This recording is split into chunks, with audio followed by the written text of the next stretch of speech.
there's that big question across the African continent. Is Africa facing a leadership crisis? Well, if you're within the West African sub-region, developments in recent times are pointing to the fact that many are unhappy with leadership of their country. We're not urging you to do anything undemocratic, except to say that giving the litmus test, many are asking that where lies the problem for Africa's leadership, and most especially in the West African sub-region, how can effective leadership be built, looking at the nature in which power is managed by the political class across West Africa? Well, there's one man who says Africa must build that consistent and effective leadership. Samson Itodo is the executive director for Yaga Africa and also a community builder. He is joining us in studio here in Accra, Ghana. Akwaba. Thank you so much for having me. You're used to that by now. I'm very used to it. Kind of that's one of the, perhaps the only Ghanaian written that I know. By the time you're done with the Ghanaian jollof, I promise you, you would have let a bit more of the words. Yeah, the Ghanaian jollof, yes, it's good, it's sweet, but we know the best. You'd say, papa. Okay. But I love the wache.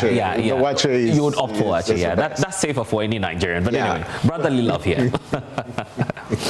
But that's also where leadership should stem from, isn't it? Absolutely. What's wrong with Africa's leadership, by the way, Samson? I think there are several challenges with African leadership. First, it begins with the kind of leaders that have found their way in public office. They are not leaders with competence, with character, and with the capacity to govern. And we say that if you look across the continent, whether it's elite capture or democratic recession or corruption, it's all a function of one particular crisis that the continent has. Africa doesn't have a resource challenge. It doesn't have a resource problem because we are naturally endowed, whether it's human or natural resources. The challenge for the continent, however, is a leadership crisis. And we make the argument that when you look at the nature and the texture of leadership on the continent, it's not one that delivers developments to the people. And there's always that debate. Why is it that the worst of us is governing for the majority of us? And that is the anomaly within the African context. How do we find who's complicit? Because if you ask me, some say, well, we queue up all the time, we select these leaders, even if we're not selecting them, some way, somehow, we still get to support them. Absolutely, because it's the nature of democracy, right? So the leadership recruitment process requires that you elect leaders because we practice representative democracy. Right. Now, when you look at the quality of those elections, and that's why elections are massively rigged across the continent, most of them don't meet the integrity test. You either see political leaders shrinking the political space and making it very difficult, you know, for opposition or other parties to actually thrive. You have a situation within the continent where the courts determine the final vote, and it's not the voters that determine the final vote, because in certain contexts we're very litigious in every respect, and so every dispute ends up in court, and you have unelected people in the courts determining, you know, for voters. That's a controversial statement to be making. It is. Are you saying that we avoid the courts then? No, I'm not saying we should avoid the courts, because judicial review is a cardinal point of constitutional democracies. But a situation where in certain contexts where voters have elected their leaders, and then due to a technical or procedural flaw, you go to the courts to seek judicial pronouncement. And when the courts are now guided by technicalities over what? Over justice, electoral justice, it becomes a problem, because we've seen cases where electoral victories have been overturned on the altar of technical justice. And that defeats the entire purpose of democracy. What you say to I'm not saying we shouldn't go to the courts. Well, that's the beauty of democracy, and you have political parties take advantage of the optics when they go to court. And at least it's part of the dispute resolution mechanism. So, well, in as much as it's contested, it doesn't mean that the processes are necessarily flawed. Absolutely, and that's why we've always advocated for alternative dispute resolution. We've urged EMBs, electoral commissions. In certain contexts, electoral commissions have departments for electoral dispute resolution to seek, to reduce the political tension that comes as a result of elections. But quite frankly, I think that yes, the courts can be an instrument of advancing electoral justice, but they can also be an instrument of subverting the votes of the people. And that's what we've seen in other contexts where even the courts have been used to shrink the political space. They disqualify opposition actors and candidates. They make it very difficult, for politics to thrive in certain contexts. And I'm not saying that judicial review shouldn't be upheld. Of course it should be upheld, but we've got to regulate how our courts interfere with politics and how politicians approach the court. Because quite frankly, I don't see reasons why the court should make pronouncement on every political issue. And that's why if you look at across our electoral jurisprudence, jurisprudence across the continent, the courts have often faltered when it comes to answering political questions, because it's not every legal approach that can answer those political questions. Okay, I agree. But you're faced with, you don't seem with a lesser evil. Some say, well, if you still want to keep the democracy, which some say is not African, then allow that to continue. Well, so not so perfect election, but let it slide in the name of democracy. No, I don't think that's. I don't think that's the. You don't believe? I don't believe in let it slide, because that's what I believe is.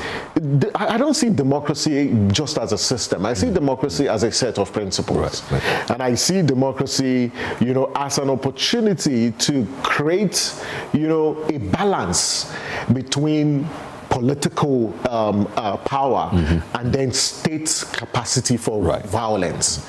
Because what democracy does, it limits, this monopoly of violence that the state has in order to ensure political stability. It limits that, it checks that power. And a classic point is when the state decides on its own to formulate laws and policies that sometimes undermine certain rights. In a democratic setting, you have the parliament that can check the executive. You also have the courts, that checks the excesses of these different institutions. So my sense is you can still have clean elections. The bigger problem is the nature of politicians that we have in our own region. We'll talk about that shortly. Are you telling us now that there's no perfect election in Africa? There's no perfect election in the world. It's not just Africa. Okay. There's no perfect election, because what's the common denominator? Yeah, so why blame Africa for it if we're not getting it right? No, I don't think anyone is blaming Africa. I just think that anyone who is raising questions about the quality of our elections are doing so out of a patriotic zeal, out of a commitment, to ensure that Africa thrives and we uphold certain principles that are indigenous, to Africa. Because I hear people talk a lot of times that Africa has never been democratic. Africa has always been autocratic. And I say that's not the case, because if you look at other contexts, there is no distribution of power. It's about inclusion. And you see that across different traditions on the continent. So my principled position is that, yes, there are challenges with democracy because it's under scrutiny. It still remains the best form of government.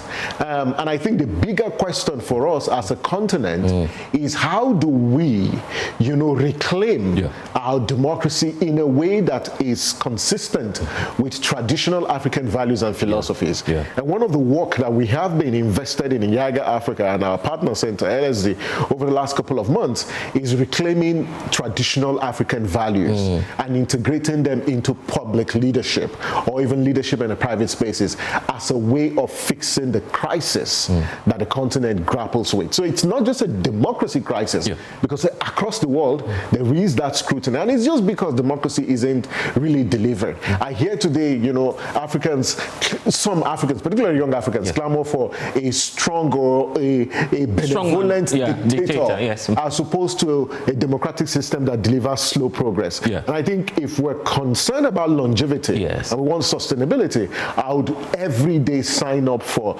democracy because I think it has. Okay, there's a country up north, just a little above our country now, where that leader has been hailed by almost. Even people who traditionally would stick to democracy at all costs. They say, well, that's an example of a strong man and the benevolent dictator would use it. It's nothing benevolent about. I don't know why you don't want to mention the name. It's Traoré of Burkina Faso. I don't know why. We have to name it for what it is. There's nothing benevolent about Traoré. I have friends. We've even had demonstrations here in Accra supporting him. Well, I can come to that. Yeah. I have friends who are on exile in Burkina, human rights activists and social movement leaders who are on exile, who cannot go back to their country. In fact, we are hosting currently a Building Solidarity conference with social movement leaders and human rights activists. And the keynote speaker is actually an activist who is on exile. And the question, how do we stand in solidarity with people who dare to ask accountability questions in very difficult and authoritarian context because they need our support? And that, for me, it's not democracy because you can't. What the hell would you say when people disappear and when they ask questions, they lose their family members? I don't think that is what Africa actually needs. There's no such concept. I understand that democracy, has its own challenges, and there's no system that doesn't have a challenge. But this cannot. What happened is not the alternative. And are you being objective so much here? Talk about because your objectivity will be questioned. Yeah, obviously that's how it comes through. But I was going to talk about this whole clamor. Yes. If you dig deep, you see a lot of that is actually disinformation. Really? There is, a concerted attempt to advance this whole concept of Pan-Africanism. Yes. And what we are simply doing it's just a cover for authoritarian rule. How you secure power. Yeah. Matters for how you use it. Okay, so what then, and that's why I was bringing up the objective nature of your point, because this is what you hear critics always say. How then do we justify a so-called democratic system in these pre-existing democratic countries now turned dictatorship, where their democracies were next to nothing? I mean, you can't compare them in standard-wise to what democracy should actually be. They're invariably doing the same thing that used to exist in their country. So what then was the difference? I don't think so, because one, rigged elections. And I'm not saying... But there's a self-correction mechanism within a democratic system. That's why earlier we talked about the court. Okay. That if elections are rigged, right, you can fight for justice and seek justice in court because the court is there, as long as you advance evidence, right? Now, you get that in a democracy because there are self-correction mechanisms. Is it perfect? No. And that is why political actors capture the courts, because they know that in a democratic system, if things work perfectly, you would limit the excesses of any interview. It's about limitation of power, because when you vest power in people and they have absolute control, it can be abused. So to ensure that that power is not abused, that's why you have agencies of protection. But what you see is human beings who are so determined to seize power at all costs undermine those institutions. One of the problems you talk about. When you look at when you look at other crimes, tell me, what's the agency of protection? Who can question a dictator? Will you do that at the cost of your life? And that is why activists are fleeing from those countries, and citizens are unable to ask their questions. Again, and I make the point, for anyone who seizes power through the gun, there is no form of output legitimacy that can grant you, that legitimacy that you actually see, even if you meet the needs of the people. I get that, Samson. But here's the point, that, of course, if you look at the situation with the political class, which you brought up earlier, you find a problem there. Yeah. These military leaders equally find a problem with the political class. Yeah, they do. So that's convenience there between you and those dictators. But they aren't providing any alternative. Really? You talk about infrastructure development, which some say. You spoke about Traoré. He is delivering in Burkina Faso. These are arguments that are canvas to I understand the arguments, but at least they are doing relatively better than these so-called Democrats? It depends on what's our definition of development. Yeah. You cannot... Are you saying you don't see them doing anything at all? That's not what I am saying. Yeah. I'm saying that we need to interrogate what they're doing and then check the cost that is being paid. Right? Because you seize power through the gun and then you deliver some measure of development. The question for that society is this a sustainable model? And then at what cost? These are the questions. And for me, as long as freedom it's not guaranteed. It's not guaranteed because development is also seen as freedom, and that's what Amartya Sen actually argues. As long as people cannot, there's that when you think about the inalienable rights that God has given to individuals, the freedom of speech, freedom of association, and freedom of thought. And if you undermine this right, then there's no measure of development that actually speaks for itself. Because if you think about the infrastructure, the big question is, where are those resources coming from? How are they being expended? What's the level of scrutiny?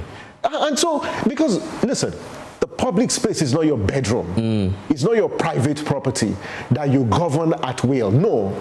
If you decide you're going to govern for the public, there are certain thresholds of accountability that must be maintained. The subject themselves to media encounters, you feel that that's a small screen?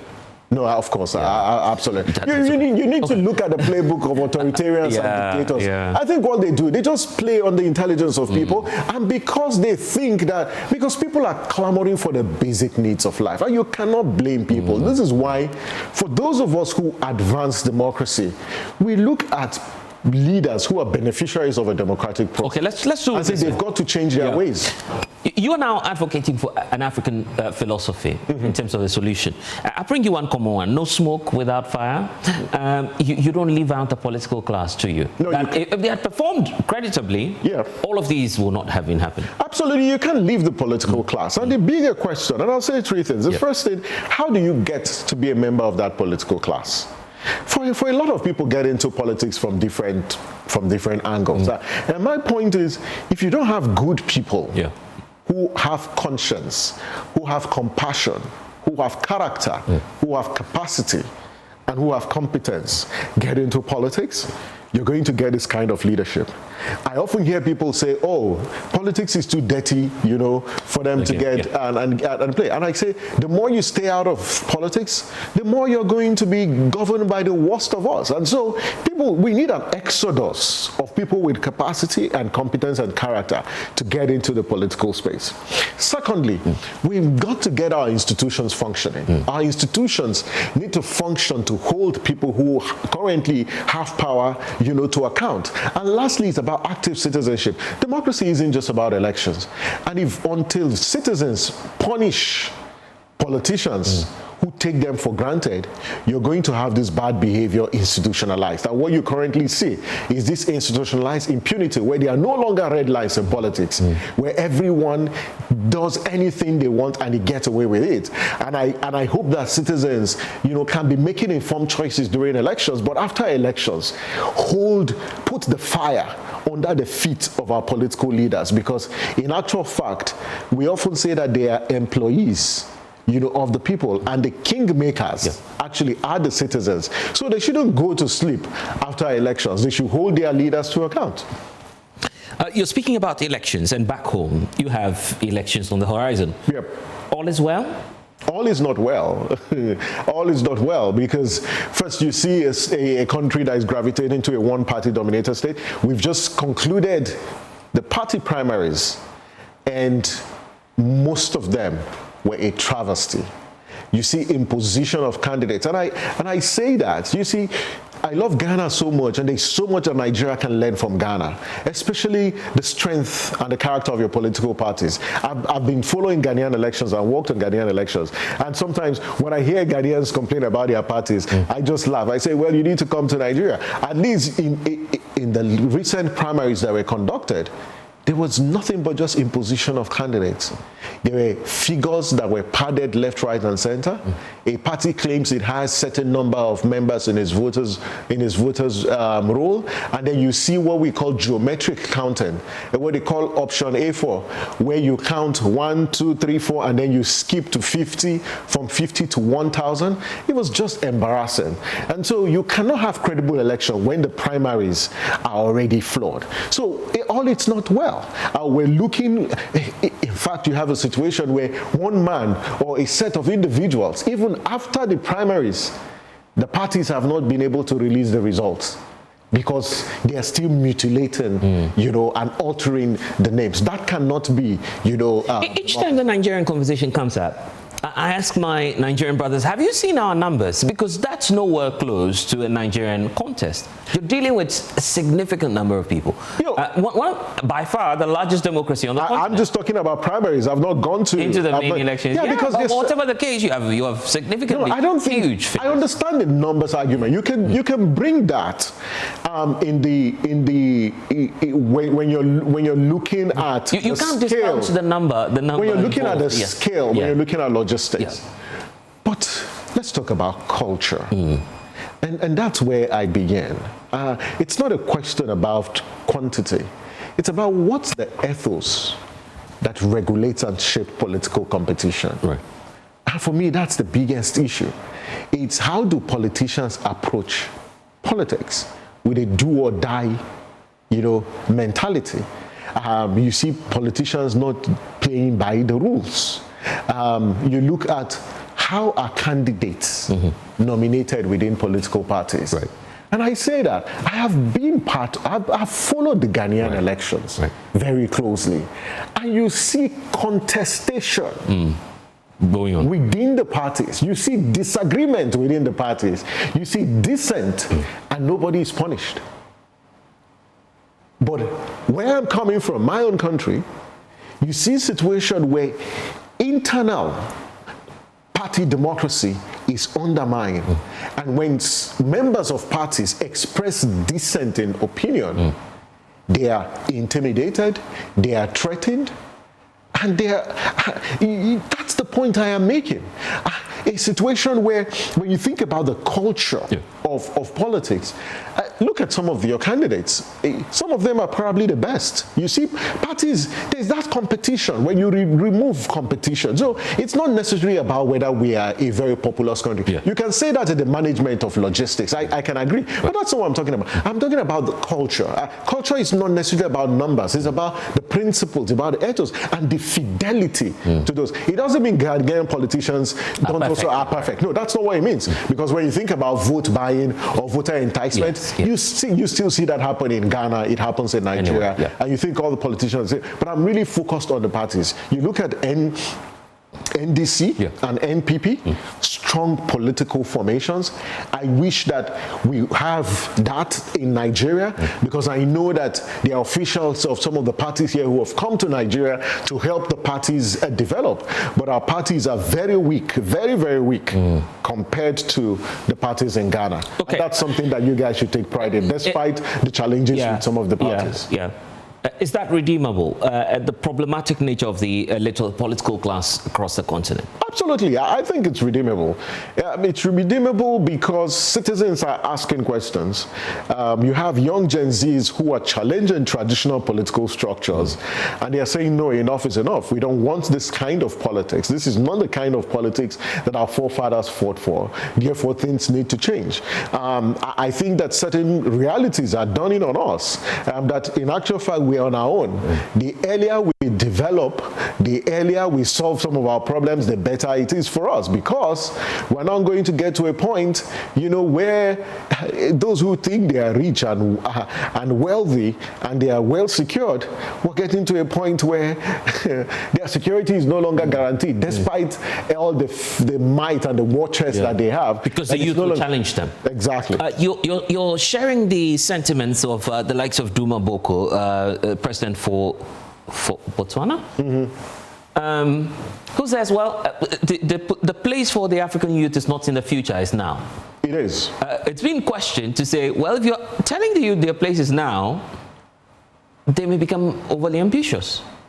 I don't think they'll be, for heaven's sake, which if any youth express over ambition, we should be grateful to them. Because what young people have been given actually requires more than over ambition. Because you cannot say that you're a continent that is naturally endowed with human and natural resources and still experience poverty. You feel that's impossible? I think that this generation is their moment and they've got to seize it. And I'm not saying they're going to seize it with the guns. No, they're going to seize it with the power of their ideas, with their ability to mobilize their numbers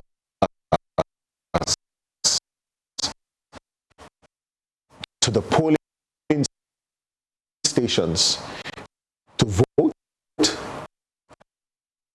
for competent leaders. With their energy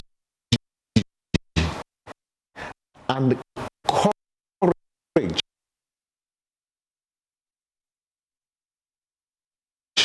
to run for office and get into office and lead better and deliver better and govern better. Because that's what we need. The unique situation with leadership is that if you've never been there, you don't know how it feels like. If you've never been president, you don't know what the but there are several stories and experiences of people we can learn from. Do you honestly feel that we're being fair to the political leadership across Africa? I think we're extremely magnanimous and generous. Oh, really? Quite frankly, I think we're extremely magnanimous and generous. Because one, we didn't beg you to come lead us. You said you were going to run for office and you were going to solve problems, because leadership is about solving problems.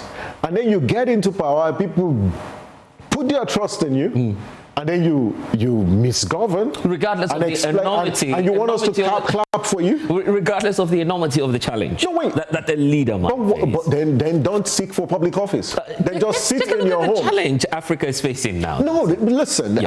We should not make excuses that encourage bad leadership. There are classic examples of other heads of government on the continent who are doing better. They don't have two heads. All they have is a political will and a commitment, and they have the institutions to hold them to account. So why should our own case be different? I'll tell you about, for instance, just within West Africa now, the job crisis. Even in Nigeria. I mean, look at the sheer numbers, and you're asking yourself, can one leader, or if there's a group of them, fix that with that magic wand? Listen, you see, the unemployment crisis is one that it's solvable. And let's look at our economies. What kind of macro and micro policies are being churned out by our governments? What kinds of environment is being created for businesses to thrive? Right? And then how is the government injecting funding and capital to certain sectors to jumpstart the economy and create jobs? Because I think what government does is create the environment for jobs to thrive. And I'm not saying that there are countries who are not doing that. Ghana is doing that. Some Nigeria, right? But these problems are actually fixable. And I say that when you look at different sectors, so you look at the tech sector and the revolution actually happening there, really led and powered by young people. When you also look at the agricultural sector and you see whether it's mechanized farming and how jobs are being created, if you look at hospitality, there's a lot really happening in that particular space. So it is solvable. The point is, how consistent are governments in creating those environments for those businesses to thrive? And let me go to the lowest point, which is really in terms of credit. So a small-scale business person is unable to secure loans because of the interest rate. You don't want to know the interest rate in Nigeria and why it is discouraging for small businesses to actually seek loans. Yes, you have the Bank of Industry, you have the Bank of Agriculture, you have different banks who are giving loans. But at what rate? And it's when you receive the loans, when you don't fix other critical infrastructure, you're unable to meet, your timelines. For instance, power. Now look at let's say someone who runs a barber shop. If there's no power, that person needs to run the shop on what? On generator. Yes. And now that generator either need diesel or gas or fuel. Yeah. You've got to pay. So tell me, how much do you make in a day that can help you even meet your overheads before you think about profits? So those are the things. But at the heart of this is also social welfare and security. Yeah. And how is the state subsidizing certain aspects, of human life, as opposed to this increased taxation? Nigeria just is undergoing or has undergone a whole tax reform. And even though it's still confusing, but the question is, yes, you've got to tax the rich, to subsidize the poor. Yeah. But in doing so, the accountability of those resources are actually critical. Because you cannot be taxing people when government is spending on inanities. And then you look at the budget and you see how much is budgeted for just feeding of public officials. What's the salaries of members of parliament? When you look at all this, you can't tell citizens to manage and be patient when you've not reduced the cost of spending in public sector. Okay, I seem to be speaking now for the political class, and I'm just doing that because you don't have any of them here. Well, I don't think so when the political class says to you, your likes, that, look, you're doing too much of the talking, you're not solving the problem with us. And I'm sure you've had some of these conversations. What do you say to them? Well, no one has actually told me that, because I think in my 20 years of doing this work, I've always provided the necessary support and alternatives. I have and still advise members of parliament, work closely with parliamentary committees, not just in Nigeria, retain and propose legislations. In terms of providing technical support, I think my organization, Yaga Africa, and my humble self have provided all the necessary support. In fact, I have what lawyers call locus. I have justification to question them.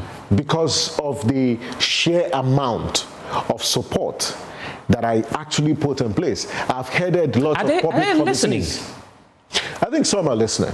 Okay, just some are listening. But you see, when we think about public governance, it's not an event, it's a process. It takes time. Policy making takes persuasion. You've got to persuade the policy maker to see why they should take a certain path and not the other path.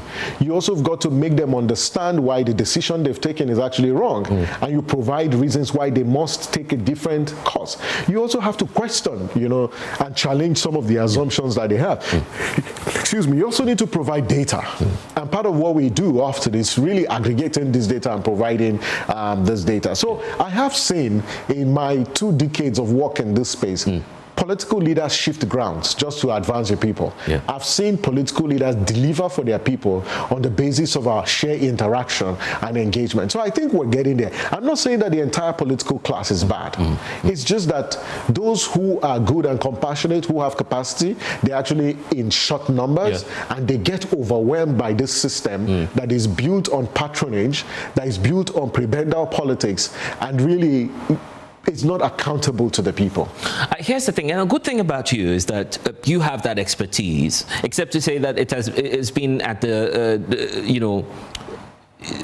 it's been available to just a few political leaders. There are so many of them out there who might want to use this medium to learn a bit more from you, specifically because of the unique things you're doing, trying to bring up the African philosophy, which I like about the attempt you're doing, where it's not seen that you're just bringing a set of values. I don't want to say Western, it could be Western, it could be Eastern values, and just shoving them down our throats as leaders. We have, or we should be having, an African solution to an African problem, and I believe that's what you're trying to do. Absolutely. Do we have enough solutions to pair the African philosophy that you're advancing? I think so. First, listen, the leadership crisis that we face is partly driven by leadership models that are built on Western construct. So when you look at leadership development programs on the continent, most of them are just based on leadership models from the West. And I can tell you that when you look at this Eurocentric leadership models, some of the values that were introduced within our context, have actually shaped the way we've structured our leadership. So one, individualism. Leadership is about the individual. It's about the person. It's not about a community. And that's at variance with the whole principle of Ubuntu, I am because you are.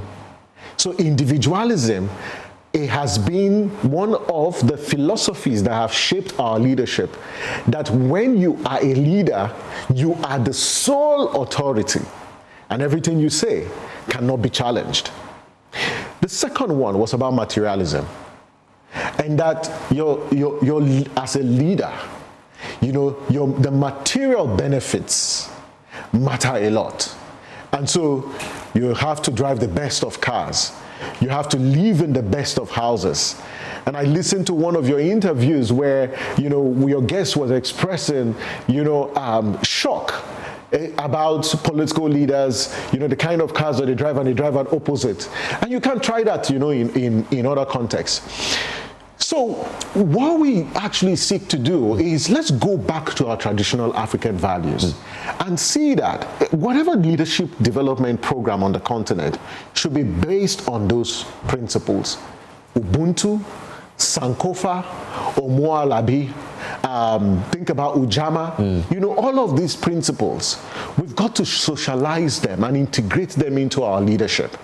And when we do so, we can have leaders who, when they emerge, they know that they are not just leaders, but they are actually a community, and what we call the Afro-communitarianism. Are these values compatible with democracy? Mind you, democratic values, democracy in its entirety. Yeah, it's not African. I've got to say that, but it's not African, is it?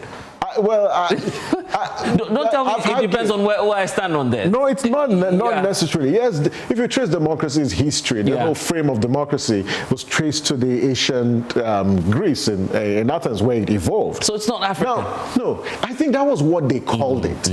But when you look at traditional African societies, we had kings, right, and chiefs who do what?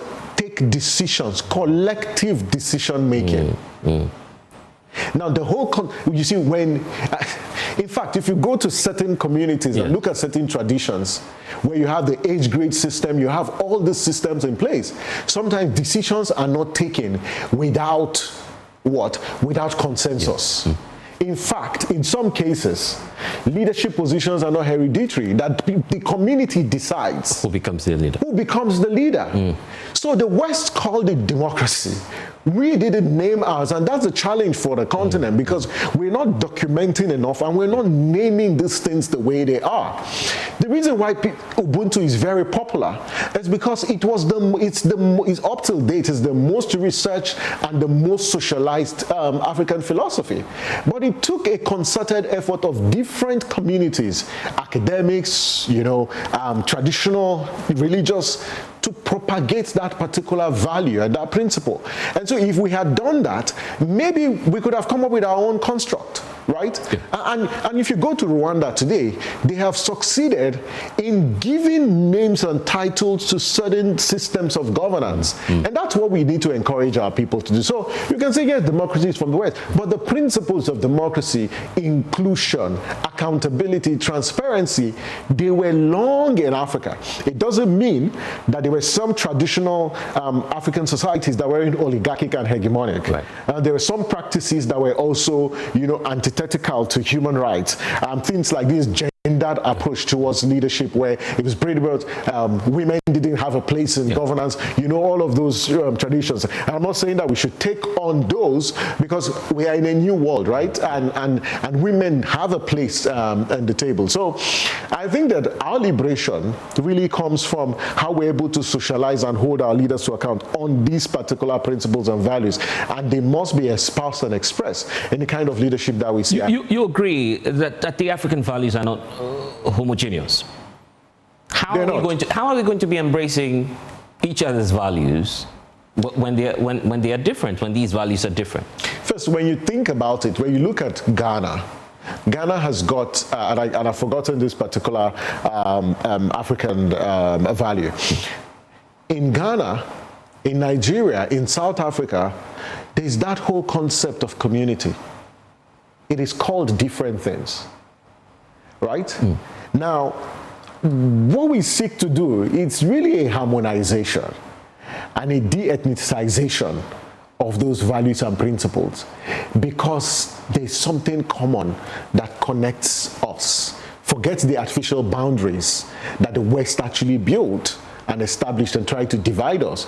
There are common threads, and we're doing the work of harmonizing these values because there is a connection, and seeing how we continue to propagate them. So I think that there's really similarities in those values, and it's all part of that sort of African integration. It's about Pan-Africanism, that we are one people even though, you know, we are 54 nations. Going forward, you're centered much more on the youth, and you believe that's the point of change. Because if you want to change it, you ought to get the best crop of emerging leaders. Yeah. Immerse them in this whole approach that you're bringing about. Are you seeing a lot of embrace from that youth group, and even from the pre-existing political class? Absolutely, I'm seeing that from a lot of young people, and that's why in my recent book, In That Moment, I talked about, you know, how young people can seek power, and I did say that how you seek power determines how you use it. If you seek power by buying votes, you're not going to be accountable to the people. If you seek power by being a sycophant, it will determine how you use power. If you seek power because of your affiliation to a godfather, it will determine how you seek power. And so in my book, I talked about what's going to be the upward mobility, you know, for a lot of young people. Yeah. The second thing I said, you know, in my book, and particularly one that deals with why young people remain politically disempowered, was this whole notion that you must have a godfather if you're going to succeed in politics. And I said what you need is actually value-based political mentorship. The second point, I've worked with young people for close to 2 decades, and some of them have gotten into office.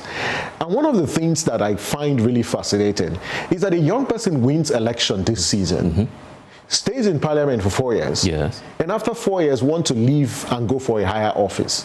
And I said, no, you need to build your political base. Your political base is your insurance in politics. You've got to make your roots go deeper. You don't build a base with just 4 years. You need to go deeper. So I was urging young people who are seeking political power to start from building a strong political base.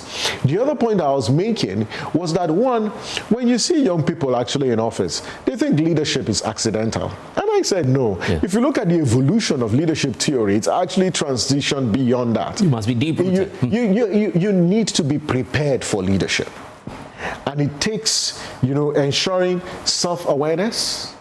It takes building your skill set around public engagement, around understanding policy making and understanding leadership. And you've got to be prepared. And I say, if you aspire for political leadership, then go and build your leadership competence, so that when the opportunity comes, you are prepared for it. You don't learn leadership when you're already in office. And that's that misnomer that we need to fix. Because often you see people assume public office and they have no iota or even experience when it comes to leadership. Because that book is rich, and we're limited in time, we obviously have to urge a lot of people to go in for that book In That Moment. But as we wrap up, what's that ultimate recommendation in that moment that will feed not just the emerging leaders, but the entire African continent? The book is called In That Moment because every individual have their moment. The big question is, what are you doing in that moment? Are you governed by your conviction? And my call to people who are in leadership is about taking responsibility to serve people. And at every moment you find yourself, always put the interest of the people first, over and above your interest. we can solve Africa's leadership crisis, I believe. Absolutely. And we are in that moment. Unfortunately, we're wrapping up the show. Samson, thank you for joining us. Thank you very much. We have to do this again once you're back in Accra.